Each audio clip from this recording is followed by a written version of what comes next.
Good morning and win today, tomorrow, and forever. Thank you so much for tuning in one more time. This is a wonderful Monday, and I'm doing this video on kind of a response to a certain group of people.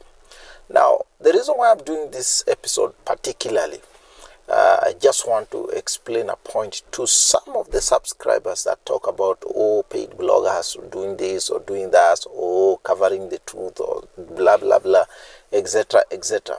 Now, I want to come out clear, especially those who are in Kenya and the environments. Now, I was talking to some people earlier before. Well, let me put it in this form and taking the approach, real approach that really requires, I say it from this form. When I started doing episodes that relating to SCOAN earlier before, I came to discover there are some bishops, some pastors, and some apostles so far. They contacted me directly, one-on-one. They called me and they say, you're missing track. And I also talked to them. Some of them booked appointment to try to find out if I'm okay.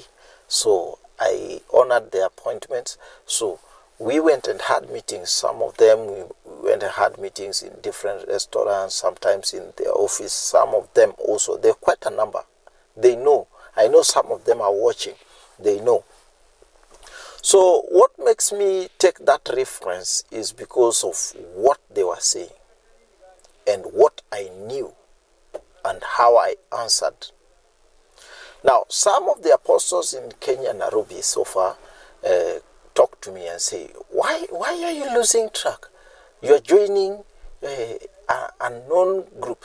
They say, you people have talked about, I answered that. You've been talking about TB Joshua before, on how God is using them.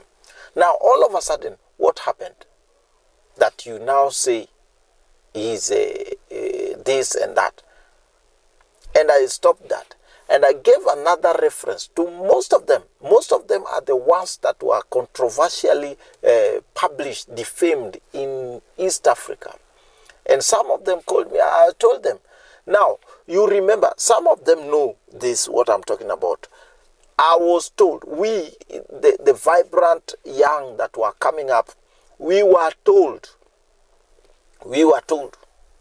that they are using dark powers. In fact, people are very frank. It was even published in the newspapers in Kenya, published in gazettes in Kenya, and published in different areas, that they are undercover devil worshippers. So I asked some of them, so what if we also believe that those allegations were true?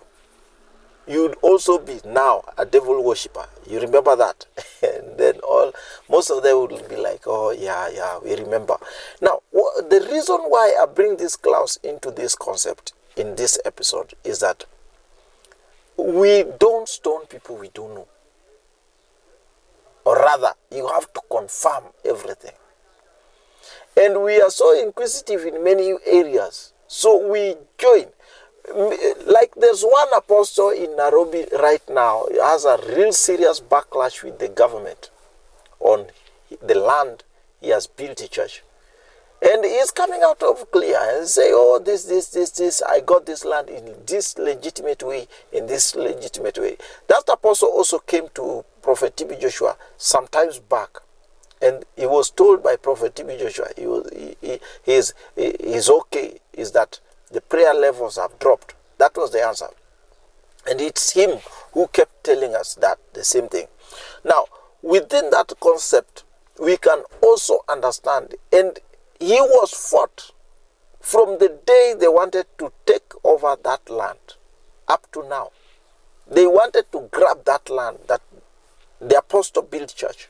I'm trying to avoid names because I know some of the people that are watching here know what I'm saying. They know themselves and they know I'm saying the truth. So all of you who come here and trying to talk to us, this is fake prophet, scandalized prophet. Now, on to cap on that, a Kenyan TV channel one of the mainstream TV channels so far, played the documentary, the TB Joshua documentary.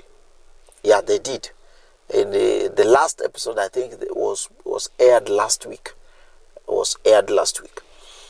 But the way they aired it, they're fighting church. In Kenya right now, if you build a church in the city center, you are calling for the battlefield. It's something that is already there. It's a battleground that you fight and fight and fight. Now, to cut this whole story short, this is what I mean when I finish doing this episode. I want you to understand, if a man of God is legit, the devil will fight that man. One weapon Satan is using in this end time, one major weapon Satan is using in this end time is the weapon of defamation. The legit prophets, legit men of God, legit apostles, they take a brand, they give them a different cloth. So when you see them, you see scandal, you see mismanagement, you see this, you see that. Every bad characteristics of doing things, you will see it in them. I'm saying this because some of you who are complaining about prophet this, prophet that, prophet TB Joshua, oh, apostle this, apostle that, you who are coming out and you'll be talking about, oh, this one, oh, this, that, oh, this, you are also going to be prominent one day. It's because you are not prominent. They don't see value of fighting you. They will start fighting you the day you start becoming prominent. They will come for you. And now you have to be very careful. The church is very, very, I don't know why the entire church body is not so much discerning. I don't know. Because if they fight this other man and you are looking and you see exactly there's no major reason why they are fighting this person, why can't you go back to God and ask him what's going on? The church is under attack right now.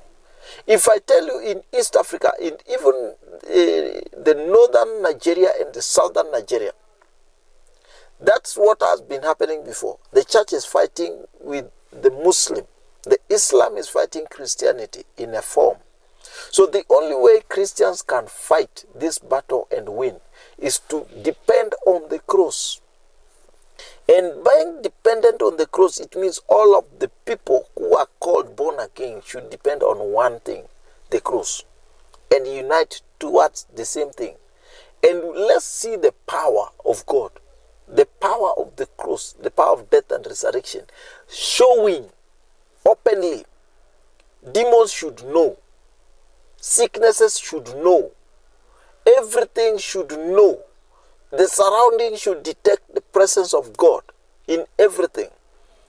Let me be honest with you. Me, I'm tired of pilgrimage churches, these churches that don't speak, these churches that don't work, these churches that don't say things, these churches that don't understand what is called power of God. If they see the power of God, they say these demons operating. Even Jesus, they told Jesus that he is using the powers of Beelzebub. But there's one very prominent statement Jesus made. He said, the kingdom divided cannot stand. So Satan knows this rule very well. The devil cannot fight his own. So all these men of God, you see, the very serious, fierce battles. Battles with legal factors, battles with neighborhoods, battles with doctrine, battles with this and that. There is one major reason. The devil is trying to paralyze him not to be effective. And that's one thing. Any man of God who has a deliverance ministry, prophetic ministry, apostolic ministry, or any other ministry that reaches outside the corners of the church, you have to get ready, because battles are fought. As long as you interfere with the kingdom organization of the devil, you will meet the backlash of Satan. If you have not reached that area, you have not started. So keep quiet and wait. Learn from somewhere that you see these things happening. Timothy Profitable. Don't leave without subscribing. And this is Blevoy. We handle your spirituality, economic, and social matters. See you in the next episode.